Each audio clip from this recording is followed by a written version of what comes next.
Hello friends, नमस्कार। आप सभी का हमारे online platform study with GK YouTube channel पर हार्दिक स्वागत है। तो आज की हमारी चर्चा का विषय रहेगा राजनीति विज्ञान नागरिक शास्त्र के अंतर्गत भारतीय राजनीतिक विचारक, समाज सुधारक, न्यायविद, भारतीय संविधान के निर्माता बाबा साहब भीमराव अम्बेडकर के विचारों के बारे में अध्ययन करना। और इस टॉपिक से संबंधित समस्त महत्वपूर्ण सवालों के बारे में चर्चा रहेगी जो आने वाली प्रतियोगी परीक्षाओं की दृष्टि से आपके लिए बेहद ही महत्वपूर्ण है। तो आइए इस वीडियो सीरीज को शुरुआत करते हैं। बी आर अम्बेडकर, भीमराव अम्बेडकर से संबंधित महत्वपूर्ण बिंदु और महत्वपूर्ण सवालों के बारे में चर्चा करते हैं। यदि आप पहली बार हमारे इस चैनल को देख रहे हैं तो आप इसे जरूर सब्सक्राइब करिए और पास बने बेल के आइकन घंटे को भी जरूर दबाएं ताकि नेक्स्ट टाइम वीडियो सीरीज का नोटिफिकेशन आपके पास तुरंत पहुंच जाए। इसके अलावा आप हमारे YouTube channel study with GK की प्लेलिस्ट पर जा सकते हैं जहां आपको राजनीति विज्ञान और नागरिक शास्त्र विषय से संबंधित अन्य और महत्वपूर्ण वीडियो सीरीज उपलब्ध है, वहां देखने को मिलेंगे। आइए शुरुआत करते हैं। पहला सवाल आपकी स्क्रीन पर रहा, ये डॉक्टर अंबेडकर का जन्म किस राज्य में हुआ? महाराष्ट्र, मध्य प्रदेश, कर्नाटक, गुजरात।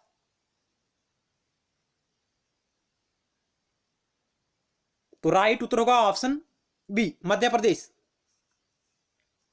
तत्कालीन मध्य प्रांत के महू में इनका जन्म हुआ था। ऑप्शन बी राइट होगा।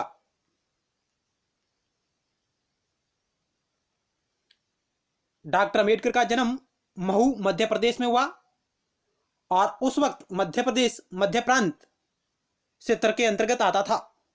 बाद में इसका नामकरण मध्य प्रदेश हुआ। आगे चलते हैं। 2 नंबर सवाल आपकी स्क्रीन पर रहा। डॉक्टर अंबेडकर का जन्म कब हुआ? 14 अप्रैल 1891, 14 अप्रैल 1893, 15 जनवरी 1889, 7 दिसंबर 1869। क्योंकि कभी कभी सवाल यहां से भी पूछे गए हैं उनका जन्म कब हुआ, उनकी जयंती किस तारीख को मनाई जाती है, इसलिए उनका जन्म दिवस भी अपने आप में महत्वपूर्ण है, उनकी जयंती भी अपने आप में महत्वपूर्ण स्थान रखती है।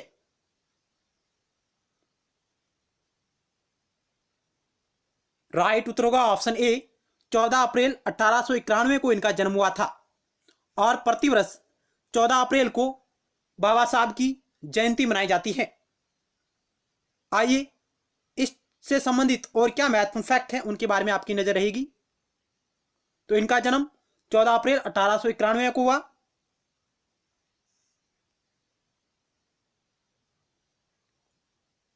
डॉक्टर बी आर अम्बेडकर का जन्म 14 अप्रैल 1891 को महू मध्य प्रदेश में हुआ, जिसे अब डॉक्टर अंबेडकर नगर के नाम से भी जाना जाता है। यहां पर एक सैनिक छावनी भी थी महू, वहां पर इनका जन्म होता है। डॉक्टर अंबेडकर के पिता का नाम रामजी मालोजी सकपाल था और उनकी माता का नाम भीमाबाई था। और बी आर अम्बेडकर का भी बचपन में नाम भीमा कहकर इसे पुकारा जाता था।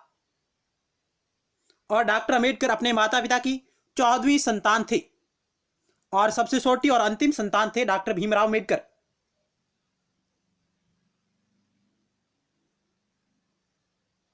और 14 अप्रैल को प्रतिवर्ष इनकी जयंती मनाई जाती है।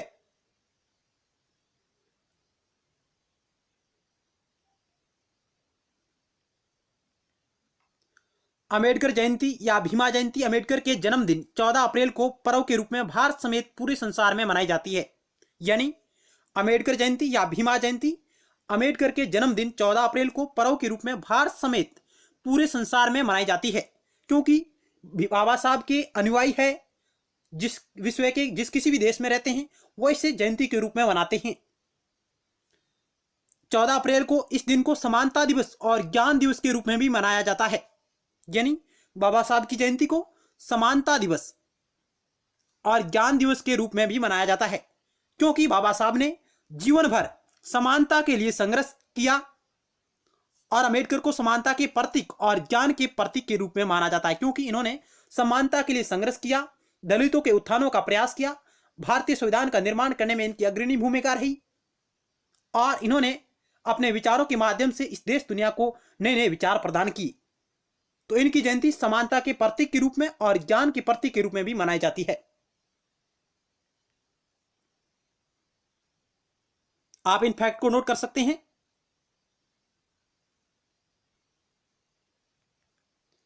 ज्ञान दिवस भीमराव अम्बेडकर के जन्म दिवस 14 अप्रैल को महाराष्ट्र राज्य में मनाया जाता है, यानी विशेषकर ज्ञान दिवस को मनाने का निर्णय महाराष्ट्र सरकार ने लिया है। 14 अप्रैल के दिन यानी बाबा साहब की जयंती के दिन अम्बेडकर का जन्म दिन ज्ञान दिवस के रूप में मनाने का निर्णय महाराष्ट्र सरकार द्वारा अप्रैल 2017 में लिया गया था मित्रों। यानी अप्रैल 2017 में महाराष्ट्र सरकार ने बाबा साहब के जन्म दिवस को ज्ञान दिवस के रूप में मनाना स्वीकार किया। डॉक्टर अम्बेडकर को ज्ञान का प्रतीक, सिंबल ऑफ नॉलेज के रूप में भी जाना जाता है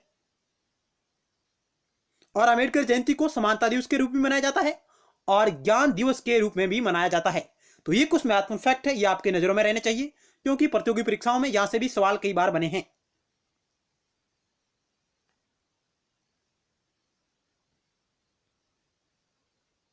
नेक्स्ट, 14 अप्रैल 2020 को भीमराव अम्बेडकर की 129वीं जयंती मनाई गई। 14 अप्रैल 2020 को बी आर अम्बेडकर की 129वीं जयंती मनाई गई। साथ ही विश्व के अनेक राष्ट्रों ने भी इस जयंती को मनाया। वर्ष 2016 में पहली बार संयुक्त राष्ट्र यूएनओ ने भी अम्बेडकर की 125वीं जयंती मनाई, न्यूयॉर्क स्थित संयुक्त राष्ट्र संघ के मुख्यालय में। यानी बाबा साहब अम्बेडकर की जयंती को यूएनओ के द्वारा भी मनाया गया। कब? 2016 में पहली बार मनाया गया उनकी 125वीं जयंती पर। और यूएनओ का जो हेडक्वार्टर है न्यूयॉर्क में है, जहां पर इस जयंती को धूमधाम से मनाया गया और इसमें विश्व के 156 देशों के प्रतिनिधियों ने भाग लिया। तो यह महत्वपूर्ण फैक्ट बनता है कि बाबा साहब की कौन सी जयंती को यूएनओ द्वारा मनाया गया। तो 125वीं जयंती को कब? 2016 में मनाया गया। यह अपने आप में महत्वपूर्ण फैक्ट है, क्योंकि संयुक्त राष्ट्र ने अम्बेडकर को विश्व का प्रणेता कहकर उनका गौरव सम्मानित किया। यानी इस जयंती के अवसर पर बाबा साहब को यूएनओ द्वारा विश्व का प्रणेता कहा गया और उन्हें सम्मान प्रदान किया गया। संयुक्त राष्ट्र की 70 वर्षों के इतिहास में वहां पहली बार किसी भारतीय व्यक्ति का जन्म दिवस मनाया गया था। यानी संयुक्त राष्ट्र के 70 वर्षों के इतिहास में वहां पहली बार किसी भारतीय व्यक्ति का जन्म दिवस मनाया गया था। उनके अलावा विश्व में केवल 2 ऐसे व्यक्ति हैं जिनकी जयंती संयुक्त राष्ट्र ने मनाई है। एक है मार्टिन लूथर किंग और दूसरे व्यक्ति है नेल्सन मंडेला और तीसरे बने डॉक्टर बाबा साहब अम्बेडकर। क्योंकि अम्बेडकर, मार्टिन लूथर किंग और नेल्सन मंडेला ये तीनों लोग अपने अपने देश में मानव अधिकार संघर्ष के सबसे बड़े नेता के रूप में जाने जाते हैं और उन्होंने समाज सुधार का कार्य किया है इन तीनों नेताओं ने। तो इस प्रकार आप इस फैक्ट के तौर पर याद रखिएगा कि बाबा साहब की 125वीं जयंती यूएनओ के द्वारा यूएनओ के मुख्य कार्यालय न्यूयॉर्क में मनाई गई, जिसमें विश्व के अनेक राष्ट्रों के प्रतिनिधियों ने भाग लिया।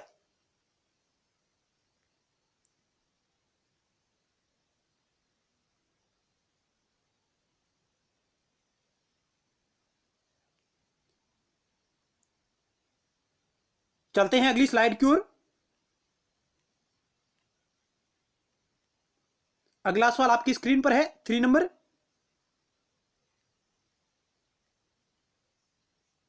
निम्न में से भीमराव अम्बेडकर द्वारा लिखित पुस्तक है। यहां आपके समक्ष 4 कथन दिए गए हैं, पुस्तकों के नाम है और फिर आपको सही कूट का चयन करना है।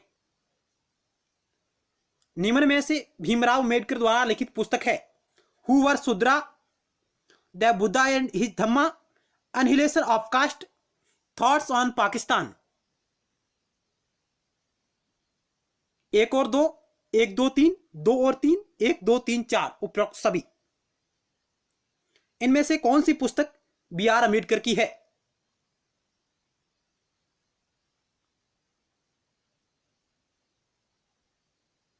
तो राइट उत्तर होगा ऑप्शन डी, 1 2 3 4। ये चारों पुस्तकें बी आर अम्बेडकर द्वारा लिखित है। Who were Shudras, the Buddha and his Dhamma, annihilation of caste, thoughts on Pakistan. अगला सवाल आपकी स्क्रीन पर है 4 नंबर।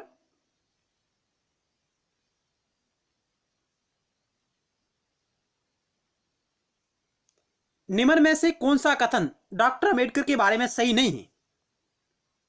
यहां 4 को ऑप्शन दिए गए हैं, इनमें से कौन सा ऑप्शन बी आर अम्बेडकर के बारे में सही नहीं है उसका आपको चयन करना है। भीमराव लगभग 15 वर्ष आयु के थे तो उनकी शादी 9 साल की लड़की रमाबाई से कराई गई थी। ऑप्शन बी, भारतीय रिजर्व बैंक आरबीआई अम्बेडकर के विचारों पर आधारित था जो उन्होंने हिल्टन यंग कमीशन को प्रस्तुत किए थे। तीसरा ऑप्शन है, वे स्वतंत्र भारत के प्रथम विधि एवं न्याय मंत्री थे। चौथा ऑप्शन है, उन्होंने 1945 में बौद्ध धर्म अपना लिया था। आपको उस उत्तर का चयन करना है जो बाबा साहब के बारे में सही नहीं है।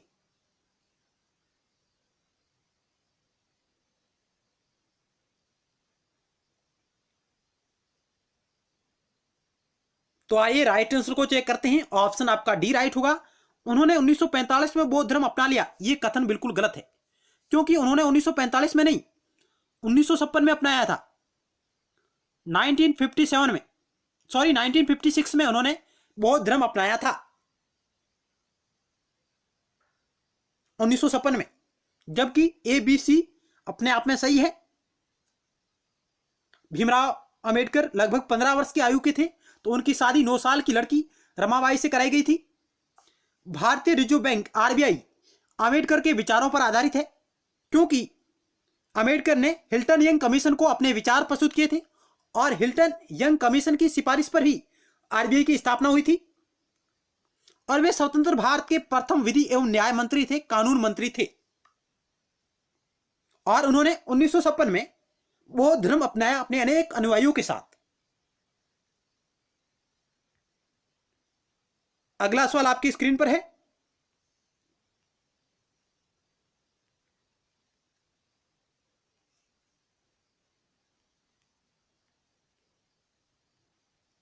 अगला सवाल 5 नंबर।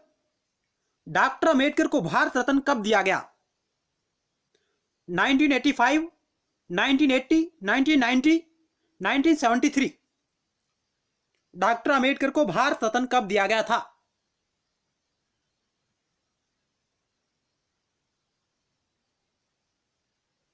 तो ऑप्शन आपका सी राइट होगा। इन्हें 1990 में मरणोपरांत भारत रत्न से सम्मानित किया गया था, क्योंकि बाबा साहब की मृत्यु है जो 6 दिसंबर 1956 को हो गई थी, लेकिन उन्हें सम्मान देने हेतु बाबा साहब को मरणोपरांत भारत रत्न से 1990 में सम्मानित किया गया था। ऑप्शन सी राइट होगा।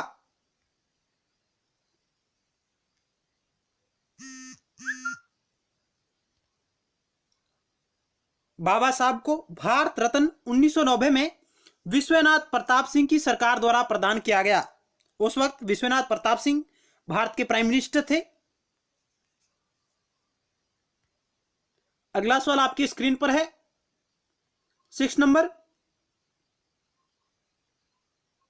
डॉक्टर अंबेडकर का समाधि स्थल का क्या नाम है? किस नाम से जाना जाता है डॉक्टर अंबेडकर का समाधि स्थल? समता स्थल, चैत्या भूमि, वीर भूमि, बौद्ध भूमि।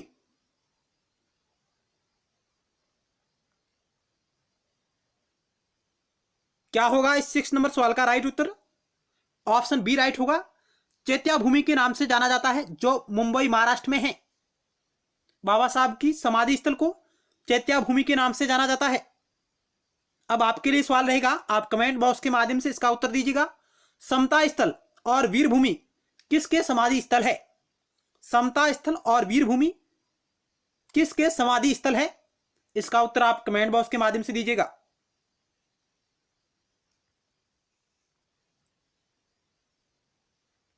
बाबा साहब का समाधि स्थल चैत्या भूमि के नाम से जाना जाता है, जो मुंबई महाराष्ट्र में है, और इनकी मृत्यु 6 दिसंबर 1956 को हुई थी। अगला सवाल आपकी स्क्रीन पर रहा 7 नंबर, निम्न में से किस राजनीतिक दल का गठन डॉक्टर अंबेडकर ने नहीं किया? किस राजनीतिक दल का गठन डॉक्टर अंबेडकर ने नहीं किया है? Bharatiya republican party, Swatantra labour party, schedule caste federation, Dalit Shoshit Samaj संघर्ष समिति।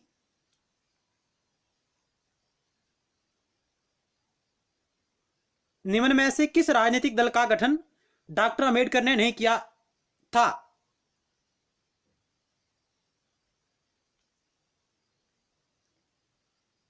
चार ऑप्शन आपके समक्ष रहे, Bharatiya republican party, Swatantra labour party या independent labour party, schedule caste federation, Dalit Shoshit Samaj संघर्ष समिति। राइट उत्तर होगा ऑप्शन डी, दलित शोषित समाज संघर्ष समिति। डी।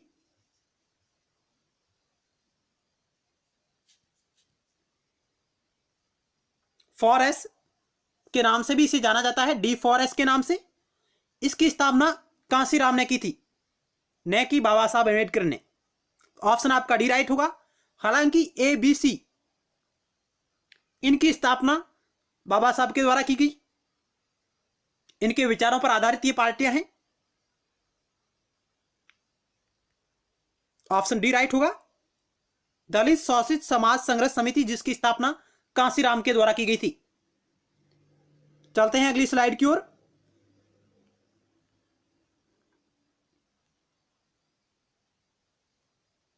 या कुछ महत्वपूर्ण फैक्ट है आपकी नजरों में रहने चाहिए। दलित शोषित समाज संघर्ष समिति नामक पार्टी का गठन डॉक्टर अंबेडकर ने नहीं किया, बल्कि कांसीराम ने किया था। कांसीराम साहब ने 1981 में 1981 में एक सामाजिक संगठन बनाया, जिसे दलित शोषित समाज संघर्ष समिति D4S के नाम से भी जाना जाता है, DS4 के नाम से भी उसे जाना जाता है। यह महत्वपूर्ण फैक्ट नोट करिएगा। दलित शोषित समाज संघर्ष समिति DS4, जिसकी स्थापना 1981 में कांसीराम साहब द्वारा की गई थी। और इनका एक और महत्वपूर्ण योगदान रहा है कांसीराम साहब का, क्योंकि उन्होंने 1984 में बहुजन समाज पार्टी बसपा की भी स्थापना की थी। यहां आपको दो महत्वपूर्ण फैक्ट आपकी नजरों में होने चाहिए। दलित शोषित समाज संघर्ष समिति और बहुजन समाज पार्टी बसपा, इन दोनों की स्थापना कांसीराम साहब द्वारा की गई। अब आइए बाबा साहब की जो राजनीतिक दल है उनके बारे में आपकी नजर होनी चाहिए। एक एक करके देखते हैं। स्वतंत्र श्रमिक पार्टी, या इसे आप इंडिपेंडेंट लेबर पार्टी ILP भी कह सकते हैं। इसकी स्थापना 15 अगस्त 1937 को BR अम्बेडकर के नेतृत्व में गठित एक पहली राजनीतिक संगठन था। यानी इंडिपेंडेंट लेबर पार्टी की स्थापना बाबा साहब द्वारा 1937 में की गई थी, जो आप कह सकते हैं कि एक पहला राजनीतिक दल था, या एक पार्टी या एक संगठन था। इस दल ने भारत में ब्राह्मणवादी और पूंजीवादी संरचनाओं का विरोध किया, भारतीय मजदूर वर्ग का समर्थन किया और जाति व्यवस्था को खत्म करने की मांग की, और दलितों के उत्थान का इन्होंने समर्थन किया। तो आप याद रखिएगा कि इंडिपेंडेंट लेबर पार्टी ILP की स्थापना 1937 में बाबा साहब द्वारा की गई। क्यों की गई थी? भारत में ब्राह्मणवादी और पूंजीवादी संरचनाओं का विरोध करने के लिए, भारतीय मजदूर वर्ग का समर्थन करने के लिए और जाति व्यवस्था को खत्म करने तथा दलितों के उत्थान के लिए इस पार्टी की नींव रखी गई थी बाबा साहब के द्वारा 1937 में। हिंदी में इसे स्वतंत्र श्रमिक पार्टी भी कहा जाता है। अगला संगठन आपके समक्ष रहा अनुसूचित जाति फेडरेशन, या आप इसे शेड्यूल कास्ट फेडरेशन SCF भी कहते हैं, या ऑल इंडिया SCF भी इसे कहा जाता है, all India schedule caste federation भी इसे कहा जाता है। भारत में एक संगठन था जिसे BR अम्बेडकर ने 1942 में दलित समुदायों के अधिकारों के लिए अभियान चलाने के लिए स्थापित किया था। यानी अनुसूचित जाति फेडरेशन को भारत में BR अम्बेडकर द्वारा 1942 में दलित समुदायों के अधिकारों के लिए अभियान चलाने के लिए इसे स्थापित किया गया था। इसे all India schedule caste federation के नाम से भी जाना जाता है, all India schedule caste federation के रूप में भी इसे जाना जाता है। तो इसकी स्थापना बाबा साहब द्वारा की गई 1942 में। अगला संगठन आपके समक्ष है Republican party of India. Republican party of India 30 सितंबर 1956 को बी आर अम्बेडकर ने रिपब्लिकन पार्टी ऑफ इंडिया की स्थापना की घोषणा की। यह पार्टी या यह संगठन अनुसूचित जाति फेडरेशन को खारिज कर दिया गया। यानी इस पार्टी की घोषणा के साथ ही अनुसूचित जाति फेडरेशन एससीएफ, जिसकी स्थापना 1942 में की गई थी, इसे समाप्त करके रिपब्लिकन पार्टी ऑफ इंडिया की स्थापना की घोषणा की गई बाबा साहब के द्वारा। आप कह सकते हैं कि schedule caste federation Republican party of India का पूर्ववर्ती संगठन है। Schedule caste federation SCF Republican party of India का पूर्ववर्ती संगठन है, जिसे 1956 में खारिज कर दिया गया, समाप्त कर दिया गया। यानी इस रिपब्लिकन पार्टी ऑफ इंडिया की स्थापना की घोषणा की थी, लेकिन पार्टी के गठन से पहले ही 7 दिसंबर 1956 को बाबा साहब की मृत्यु हो गई। वो घोषणा करके चले गए। उसके बाद बाबा साहब के अनेक अनुयायियों और अनेक कार्यकर्ताओं ने इस पार्टी के गठन की योजना बनाई। किसकी? रिपब्लिकन पार्टी ऑफ इंडिया की। क्योंकि बाबा साहब केवल घोषणा ही की थी, स्थापना नहीं की थी उन्होंने। इसकी स्थापना की योजना में प्रमुख नेता थे, जिनमें नाम आता है एन शिवराज का। एन शिवराज, यशवंत अम्बेडकर, इन नेताओं की महत्वपूर्ण भूमिका रही थी इस पार्टी की स्थापना में। और आखिरकार इस पार्टी का एक अधिवेशन नागपुर में हुआ और इसकी स्थापना 3 अक्टूबर 1957 को हुई आधिकारिक रूप से। 3 अक्टूबर 1957 को इस पार्टी की स्थापना हुई थी, रिपब्लिकन पार्टी ऑफ इंडिया की। हालांकि इस पार्टी की स्थापना की घोषणा बाबा साहब अम्बेडकर ने की थी 1956 में। तो ये फैक्ट आपकी नजरों में होने चाहिए कि रिपब्लिकन पार्टी ऑफ इंडिया की आधारशिला बाबा साहब अम्बेडकर के द्वारा रखी गई, लेकिन इसकी स्थापना उनकी मृत्यु के बाद 3 अक्टूबर 1957 को उनके अनेक अनुयायियों और कार्यकर्ताओं और नेताओं ने मिलकर 3 अक्टूबर 1957 को की थी, जिनमें एन शिवराज और यशवंत अम्बेडकर का महत्वपूर्ण योगदान रहा है।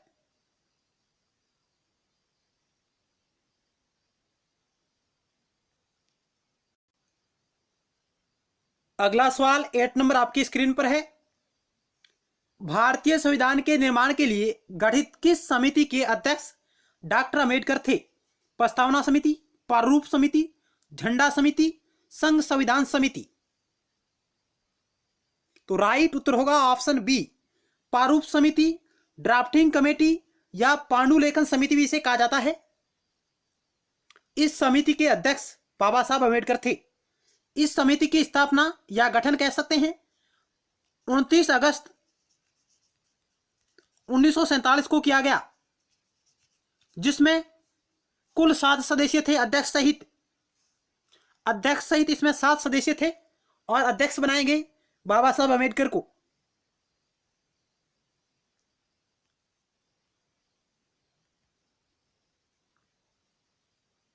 भारतीय संविधान के निर्माण के लिए गठित प्रारूप समिति के अध्यक्ष डॉक्टर अम्बेडकर चुने गए थे। 29 अगस्त 1947 को संविधान निर्माण हेतु 7 सदस्यीय प्रारूप समिति का गठन किया गया था और अध्यक्ष सहित इसमें कुल 7 मेंबर थे। अगला सवाल आपकी स्क्रीन पर रहा।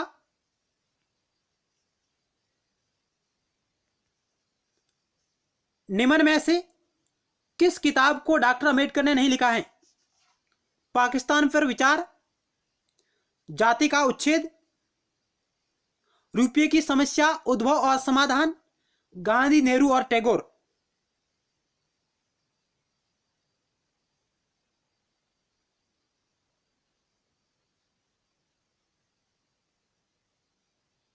क्या होगा इस 9 नंबर सवाल का राइट उत्तर?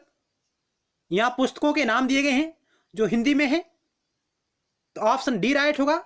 गांधी, नेहरू और टैगोर यह पुस्तक बाबा साहब द्वारा नहीं लिखी गई, जबकि पाकिस्तान पर विचार, जाति का उच्छेद या समापन, रुपये की समस्या, उद्भव और समाधान। ये पुस्तकें बाबा साहब की है।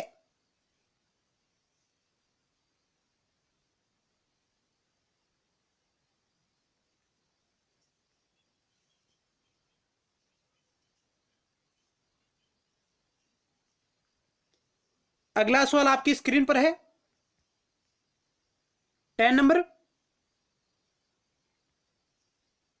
पीने के पानी के लिए सत्याग्रह करने वाले प्रथम और एकमात्र सत्याग्रही कौन थे? पीने के पानी के लिए सत्याग्रह करने वाले प्रथम और एकमात्र सत्याग्रही कौन थे? महात्मा गांधी, सरदार वल्लभ भाई पटेल, डॉक्टर अम्बेडकर, उपयुक्त में से कोई नहीं। क्या होगा इस सवाल का राइट उत्तर? ऑप्शन सी राइट होगा, डॉक्टर अम्बेडकर।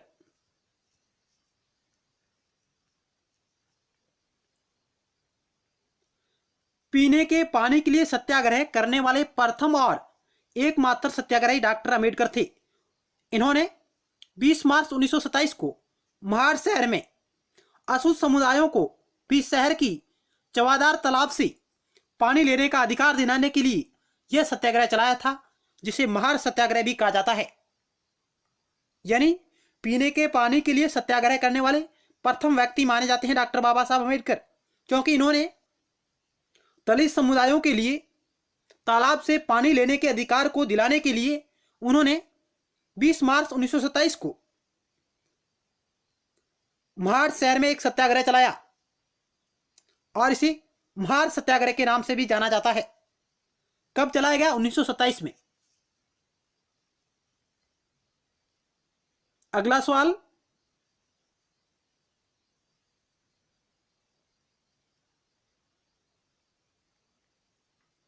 निम्न में से कौन सा कथन पूना पैक्ट के बारे में सही नहीं है? यहां आपको 4 ऑप्शन दिए गए हैं और उसमें से आपको उस ऑप्शन का चयन करना है जो पूना पैक्ट के बारे में सही नहीं है। पूना पैक्ट 24 सितंबर 1934 को हुआ। पूना समझौता जिसे कहा जाता है।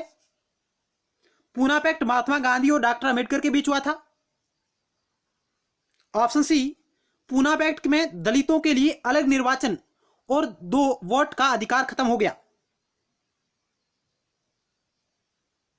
पूना पैक्ट में दलितों के लिए अलग निर्वाचन और 2 वोट का अधिकार खत्म हो गया। ऑप्शन डी, पूना पैक्ट के बाद दलितों के लिए आरक्षित सीटों की संख्या प्रांतीय विधानमंडलों में 71 से बढ़ाकर 147 और केंद्रीय विधायिका में कुल सीटों की 18% कर दी गई थी।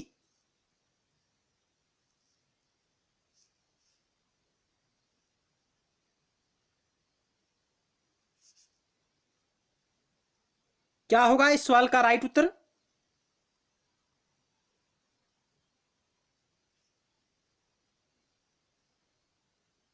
तो ऑप्शन ए राइट होगा।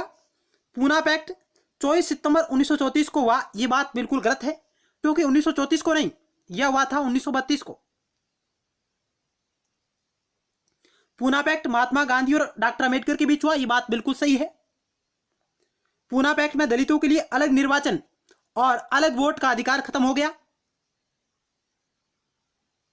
पूना पैक्ट के बाद दलितों के लिए आरक्षित सीटों की संख्या प्रांतीय विधानमंडलों में 71 से बढ़ाकर 147 और केंद्रीय विधायिका में कुल सीटों की 18% कर दी गई थी। यह बात बिल्कुल सही है। पूना पैक्ट 1932 में हुआ था।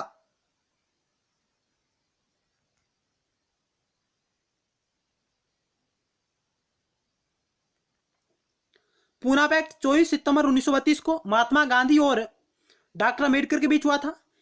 इस समय गांधी जी पुणे की यरवाड़ा जेल में कम्युनल अवार्ड के विरोध में आमरण अनशन कर रहे थे। यानी गांधी जी कम्युनल अवार्ड के विरोध में आमरण अनशन कर रहे थे। कहां पर? पूना की यरवाड़ा जेल में।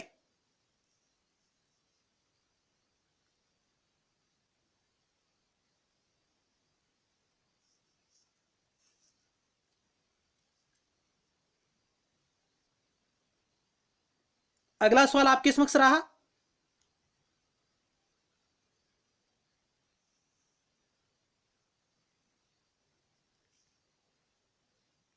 निम्न में से किस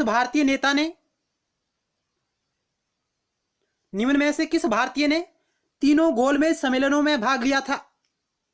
डॉक्टर अम्बेडकर, महात्मा गांधी, जवाहरलाल नेहरू, मदन मोहन मालवीय।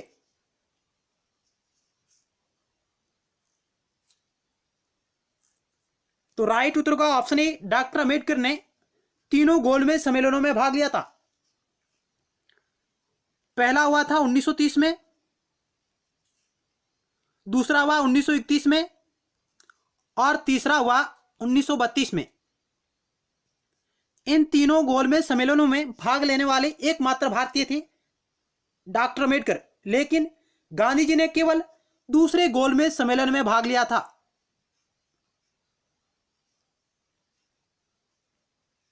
बाबा साहब ने तीनों गोलमेज सम्मेलनों में भाग लिया। पहला 1930, दूसरा 1931, तीसरा 1932।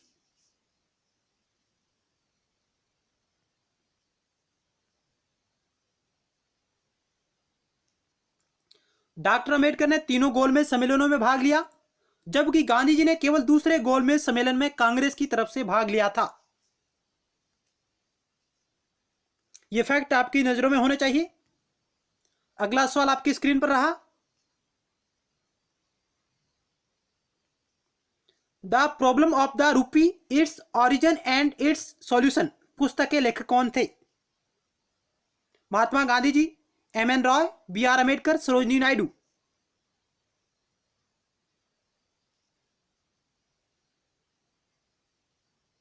अभी हमने बात की थी पीछे, डॉक्टर बी.आर. अम्बेडकर इस पुस्तक के लेखक है।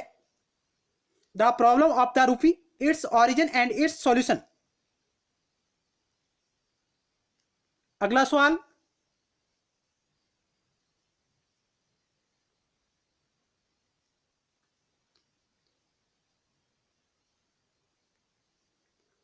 निम्न में से किसने बहिष्कृत हितकारिणी सभा की स्थापना की थी?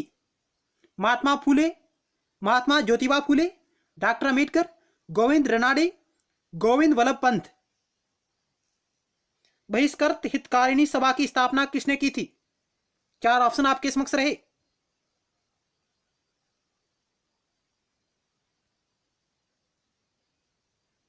तो राइट उत्तर होगा ऑप्शन बी, डॉक्टर अम्बेडकर ने।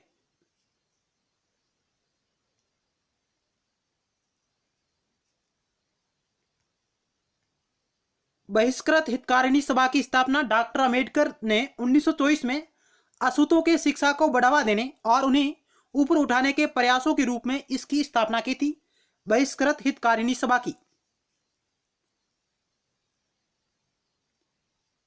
अगला सवाल 15 नंबर, निम्न में से कौन सी पत्रिका डॉक्टर अम्बेडकर ने शुरू नहीं की थी? मूक नायक, बहिष्कृत भारत, प्रबुद्ध भारत, सरस्वती। कौन सी पत्रिका बाबा साहब द्वारा शुरू नहीं की गई थी? मूक नायक, बहिष्कृत भारत, प्रबुद्ध भारत, सरस्वती। तो ऑप्शन डी राइट होगा। सरस्वती पत्रिका का संपादन बाबा साहब द्वारा नहीं किया गया था।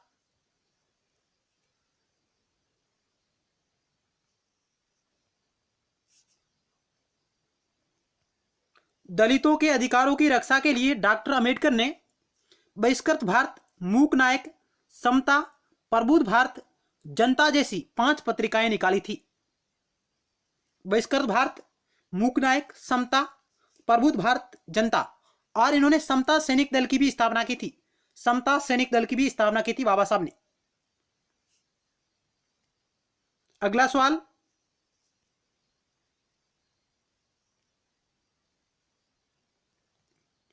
डॉक्टर भीमराव अंबेडकर ने इंडिपेंडेंट लेबर पार्टी, स्वतंत्र श्रमिक संगठन का गठन कब किया?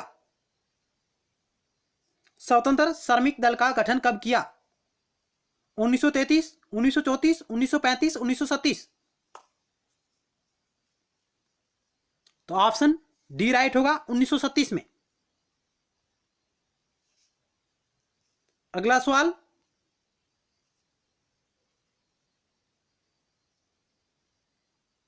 सत्रह नंबर, डॉक्टर भीमराव अंबेडकर ने मुंबई में बहिष्कृत हितकारिणी सभा की स्थापना कब की? 20 अगस्त 1924, 20 जुलाई 1924, 20 जुलाई 1923, 20 जनवरी 1925। 4 ऑप्शन आपके समक्ष रहे।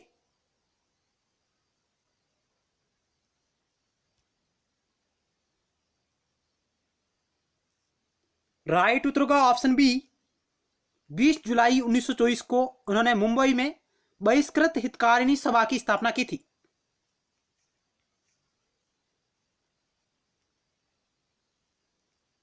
कहां पर? मुंबई में। अगला सवाल, डॉक्टर भीमराव अंबेडकर ने श्रीलंका के किस महान बौद्ध भिक्षु से पारंपरिक तरीके से त्रिरत्न ग्रहण और पंचशील को अपनाते हुए बौद्ध धर्म ग्रहण किया? ये किस बौद्ध भिक्षु से प्रभावित हुए? महावीर इंद्रमणि, महतवीर चंद्रमणि, उपयुक्त दोनों, उपयुक्त में से कोई नहीं।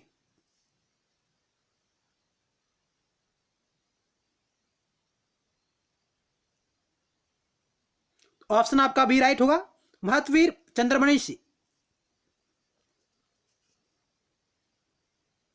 और इन्होंने बौद्ध धर्म कब अपनाया? 1956 में। और इनकी मृत्यु भी 1956 में हुई है। 7 दिसंबर 1956 को इनका निधन हो गया था। अगला सवाल,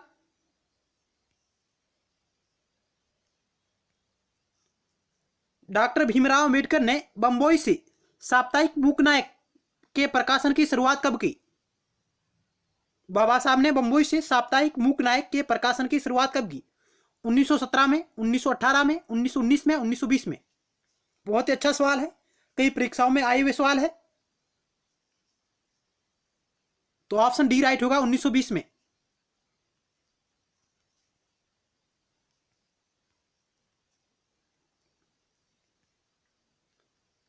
महाराजा कोल्हापुर की मदद से अंबेडकर ने 1920 में मूक नायक नामक पत्रिका से अपने समाज की दयनीय स्थिति का वर्णन किया।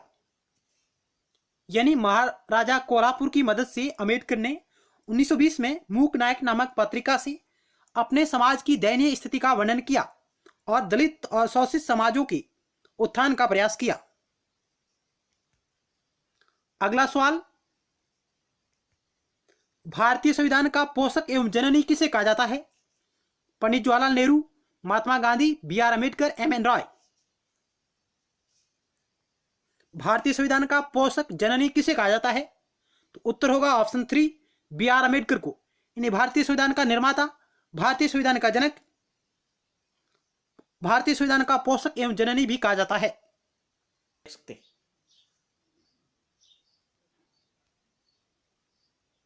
सवाल नंबर 21, क्योंकि 1 से 20 तक सवालों के बारे में हम चर्चा पार्ट 1 में कर चुके हैं। यह सवाल कहता है कि बी.आर. अम्बेडकर ने बहिष्कृत भारत नामक मराठी पत्रिका का प्रकाशन कब प्रारंभ किया? यानी बहिष्कृत भारत नामक मराठी पत्रिका का प्रकाशन कब आरंभ किया? 1924, 1927, 1937, 1916। तो इस सवाल का राइट उत्तर होगा option C, option B right होगा 1927। बाबा साहब ने 1927 में बहिष्कृत भारत नामक मराठी पत्रिका का प्रकाशन आरंभ किया। ऑप्शन बी राइट होगा।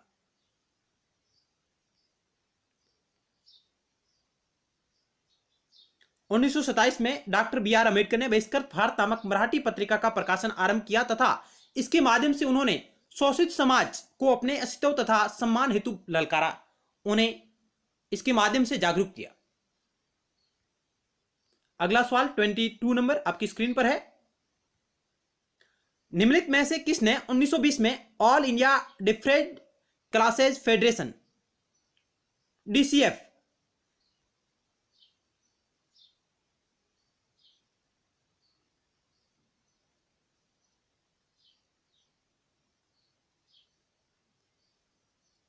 में all India depressed classes federation AIDCF की स्थापना किसने की? M.K. Gandhi, Jyotiba Phule, G.K. Gokhale, B R. Ambedkar. तो ऑप्शन डी राइट होगा, बी.आर. अम्बेडकर ने। अगला सवाल,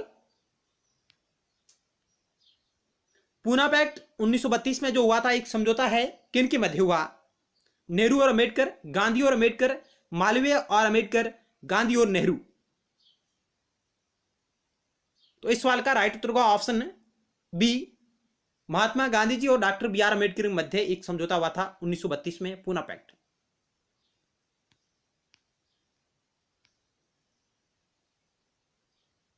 डॉक्टर बाबा साहब अम्बेडकर और महात्मा गांधी जी के बीच 24 सितंबर 1932 को एक समझौते पर हस्ताक्षर किए गए थे। इस समझौते पर पुणे के यरडवा सेंट्रल जेल में पंडित मदन मोहन मालवीय और डॉक्टर बी आर अम्बेडकर और कुछ दलित नेताओं ने हस्ताक्षर किए थे, ताकि महात्मा गांधी को जो आमरण अनशन किया जा रहा है उसे तोड़ा जा सके। और यह समझौता मुख्य रूप से बाबा साहब और महात्मा गांधी जी के मध्य हुआ था, और इनका सहयोग किया था पंडित मदन मोहन मालवीय जी ने। अगला सवाल 24 नंबर आपकी स्क्रीन पर है। डॉक्टर बी आर अम्बेडकर ने विधि मंत्री की हैसियत से संसद में हिंदू कोड बिल कब पेश किया लेकिन यह पास नहीं हो सका? 26 जनवरी 1950, 15 अगस्त 1951, 2 फरवरी 1955, 5 फरवरी 1951। तो इस सवाल का राइट उत्तर का ऑप्शन डी, 5 फरवरी 1951। और उन्होंने इसके बाद इस पद से त्यागपत्र दे दिया था। ऑप्शन डी राइट होगा। अगला सवाल 25 नंबर, निम्नलिखित में से कौन सा डॉक्टर बी आर अम्बेडकर का उपनाम नहीं है? संविधान के शिल्पकार, बाबा साहेब, आधुनिक भारत के मनु, किसानों की मसीहा। तो ऑप्शन डी राइट होगा। इन्हें दलितों का मसीहा कहा जाता है, न कि किसानों का मसीहा। ऑप्शन डी राइट होगा। अगला सवाल 26 नंबर है, हिंदी में उनकी रचनावली बाबा साहब डॉक्टर अम्बेडकर संपूर्ण वाङ्मय के नाम से किसके द्वारा प्रकाशित की गई? उत्तर प्रदेश सरकार द्वारा, महाराष्ट्र सरकार द्वारा, मध्य प्रदेश सरकार द्वारा और भारत सरकार द्वारा। तो ऑप्शन डी राइट होगा। हिंदी में उनकी रचनावली बाबा साहब डॉक्टर अम्बेडकर संपूर्ण वाङ्मय के नाम से भारत सरकार के द्वारा प्रकाशित की गई है। ऑप्शन डी राइट होगा। अगला सवाल, अंग्रेजी में उनकी रचनावली doctor Baba Saheb Ambedkar writings and speeches नाम से किसके द्वारा प्रकाशित की गई? उत्तर प्रदेश सरकार द्वारा, महाराष्ट्र सरकार द्वारा, मध्य प्रदेश सरकार द्वारा और भारत सरकार द्वारा। 27 नंबर सवाल का राइट उत्तर होगा ऑप्शन बी, महाराष्ट्र सरकार द्वारा। अगला सवाल 28 नंबर, डॉक्टर भीमराव अंबेडकर अंतरराष्ट्रीय हवाई अड्डा कहां स्थित है जो पहले सोनेगांव हवाई अड्डे के नाम से जाना जाता था? पटना, इलाहाबाद, नागपुर, मुंबई। तो इस सवाल का राइट उत्तर होगा ऑप्शन सी, नागपुर। अगला सवाल आपकी स्क्रीन पर रहा 29 नंबर, शिक्षित बनो, संगठित रहो, संघर्ष करो, यह नारा किस विद्वान ने दिया? Mahatma Gandhi, Pandita Ramabai, Ramaswamy Periyar, B R Ambedkar. तो इस सवाल का राइट उत्तर होगा option D, doctor B R Ambedkar का यह नारा है। उन्होंने दलित जनजातियों को जागरूक करने के लिए और शिक्षा के क्षेत्र में बढ़ावा देने के लिए उन्होंने यह नारा दिया था, शिक्षित बनो, संगठित रहो और संघर्ष करो। ऑप्शन डी राइट होगा। अगला सवाल 30 नंबर है, बी आर अम्बेडकर की 130वीं जयंती कब मनाई गई? 14 अप्रैल 2020, 14 मई 2020, 14 अप्रैल 2021, 14 जनवरी 2021। क्या होगा राइट उत्तर? तो इस सवाल का राइट उत्तर होगा ऑप्शन सी, 14 अप्रैल 2021 को बाबा साहब की 130वीं जयंती मनाई गई थी, क्योंकि इनका जन्म 14 अप्रैल 1891 को हुआ था। उसी की याद में यह मनाई गई 14 अप्रैल 2021 को उनकी 130वीं जयंती।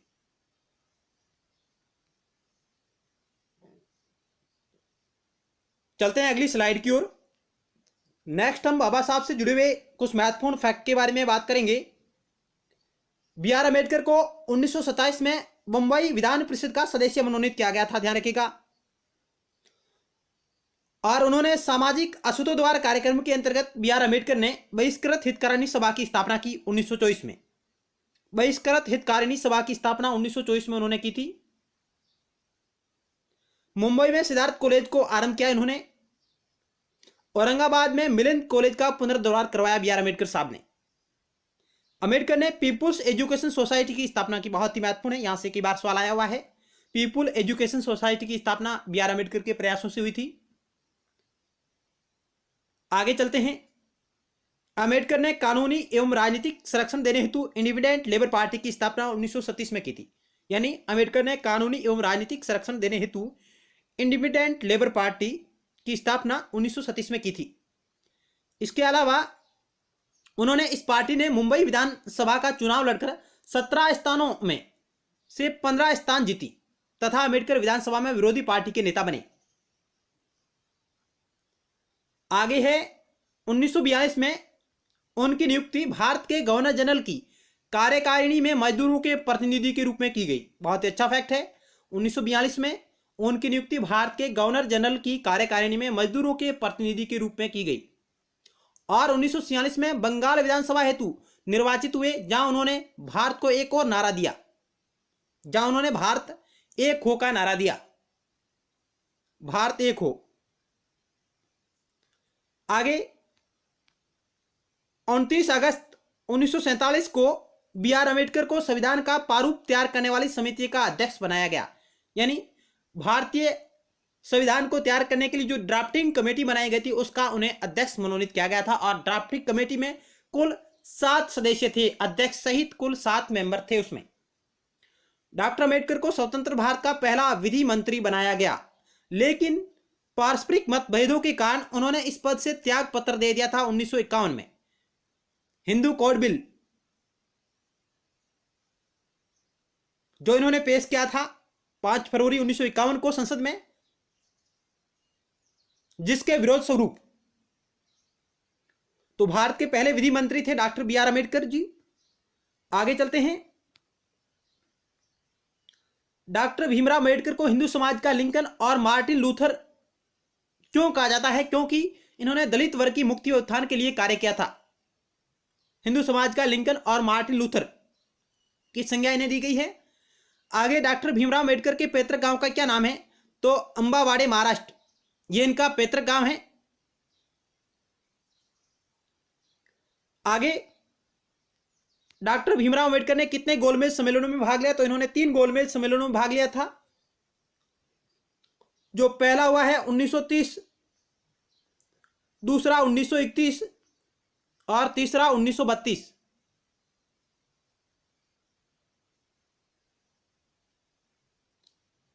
आगे चलते हैं, भीमा जन्मभूमि के बारे में बात करते हैं। भीमा जन्मभूमि जो बाबा साहब की जन्मस्थली रही है। भीमा जन्मभूमि मध्य प्रदेश के डॉक्टर अंबेडकर नगर महू में स्थित भीमराव अम्बेडकर की जन्मस्थली स्मारक है, जो चर्चा में क्यों है? क्योंकि यहां पर स्मारक बनाया गया है मध्य प्रदेश सरकार द्वारा उनकी याद में। अंबेडकर का जन्म 14 अप्रैल 1851 को एक सैन्य छावनी महू के काली पलटन इलाके में इनका जन्म हुआ था।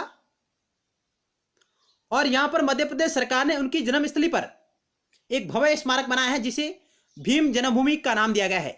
भीमा जन्मभूमि का उसे नाम दिया गया है। तो भीमा जन्मभूमि कहां पर है? मध्य प्रदेश में है।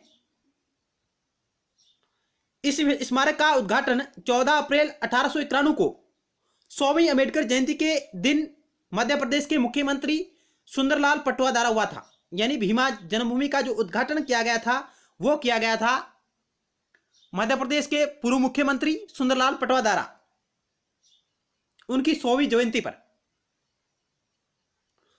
यह और चर्चा में रहा क्योंकि 2016 में प्राइम मिनिस्टर नरेंद्र मोदी जी और 2017 में भारत के राष्ट्रपति रामनाथ कोविंद जी ने भीमा जन्मभूमि का दौरा किया। आगे चलते हैं। पंचतीर्थ के रूप में भारत सरकार द्वारा विकसित किया जा रही अम्बेडकर के जीवन से संबंधित 5 स्थलों में से ये एक है। यानी पंचतीर्थ के रूप में भारत सरकार द्वारा विकसित किए जा रहे अम्बेडकर के जीवन से संबंधित 5 स्थलों में से ये एक है। कौन? भीमा जन्मभूमि। आगे भारत सरकार ने डॉक्टर भीमराव अम्बेडकर के विचारों को और जनता तक पहुंचाने के लिए, उनकी यादगार को बनाने के लिए उन्होंने भीम ऐप जो लॉन्च किया है, भारत इंटरफेस फॉर मनी इनका नामकरण भी इनके नाम पर किया गया क्योंकि वित्तीय लेन देन हेतु भारत सरकार के उपक्रम भारतीय राष्ट्रीय भुगतान निगम द्वारा आरंभ किया गया एक मोबाइल ऐप है Bhim UPI, Bharat interface for money. Bhim का पूरा नाम है भारत इंटरफेस फॉर मनी। वित्तीय लेन देन हेतु भारत सरकार के उपक्रम भारतीय राष्ट्रीय भुगतान निगम द्वारा आरंभ किया गया एक मोबाइल ऐप है। इस ऐप का नामकरण भीमराव अम्बेडकर के नाम पर किया गया है। आंग्ल भाषा में ये भारत इंटरफेस फॉर मनी के लिए प्रवर्णी शब्द है। इसका विमोचन प्रधानमंत्री नरेंद्र जी मोदी द्वारा 30 दिसंबर 2016 के दिन किया गया था। यानी ये लॉन्च कब हुआ है? तो 30 दिसंबर 2016 को।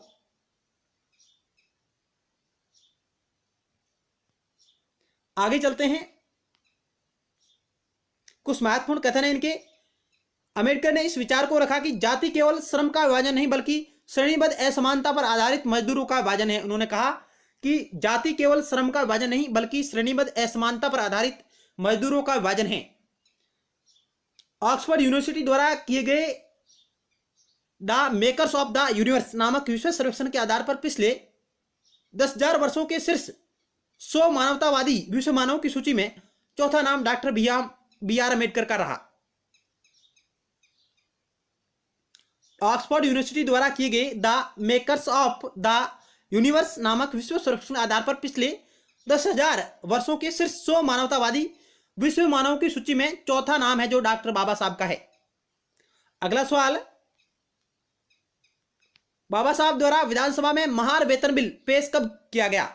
यानी बाबा साहब द्वारा विधानसभा में महार वेतन बिल पेश कब हुआ? तो ये मार्च 1929 में हुआ था। ये भी आप ध्यान रखिएगा। प्रश्न, काला मंदिर में अछूतों के प्रवेश के लिए आंदोलन कब किया? यानी बाबा साहब द्वारा काला मंदिर में अछूतों के प्रवेश के लिए आंदोलन कब किया गया? तो यह किया गया था मार्च 1930 में। आगे चलते हैं, और कुछ महत्वपूर्ण कथन है इनसे संबंधित। जो धर्म जन्म से एक को श्रेष्ठ और दूसरे को नीचा बनाए रखे वह धर्म नहीं गुलाम बनाए रखने का षड्यंत्र है। यह कथन भी बाबा साहब का है। जो धर्म जन्म से एक को श्रेष्ठ और दूसरे को नीचा बनाए रखे वह धर्म नहीं गुलाम बनाए रखने का षड्यंत्र है। अगला कथन है, मनुवाद को जड़ से समाप्त करना मेरे जीवन का प्रथम लक्ष्य है। डॉक्टर बाबा साहब ने कहा कि जो मनुस्मृति है उसके उन्होंने विरोध किया था। उन्होंने कहा कि मनुवाद को जड़ से समाप्त करना मेरे जीवन का प्रथम लक्ष्य है। आगे अम्बेडकर की कुछ महत्वपूर्ण रचनाएं हैं जिन्हें आप एक बार देखिएगा। Who were Shudras, the Buddha and his Dhamma, thoughts on Pakistan, idea of a nation, philosophy of Hinduism, Gandhi and Gandhism, Buddhist revolution and counter revolution and ancient India. ये कुछ महत्वपूर्ण रचनाएं हैं जो बाबा साहब की है। यहां से कई बार प्रतियोगी परीक्षा में सवाल आता है कौन सी रचना बाबा साहब की है या नहीं है। Who were Shudras, the Buddha and his Dhamma, thoughts on Pakistan, idea of a nation, philosophy of Hinduism, Gandhi and Gandhism, Buddhist revolution and counter revolution and ancient India. तो आज हमने बाबा साहब अम्बेडकर के पार्ट 2 के बारे में कुछ चर्चा की जिनसे जुड़े कुछ महत्वपूर्ण प्रश्न और महत्वपूर्ण सवाल आपके समक्ष रहे। तो धन्यवाद। जरूर आपको हमारा प्रयास अच्छा लगा होगा। मिलते हैं नेक्स्ट टाइम एक नए टॉपिक के साथ और महत्वपूर्ण सवालों के साथ। धन्यवाद।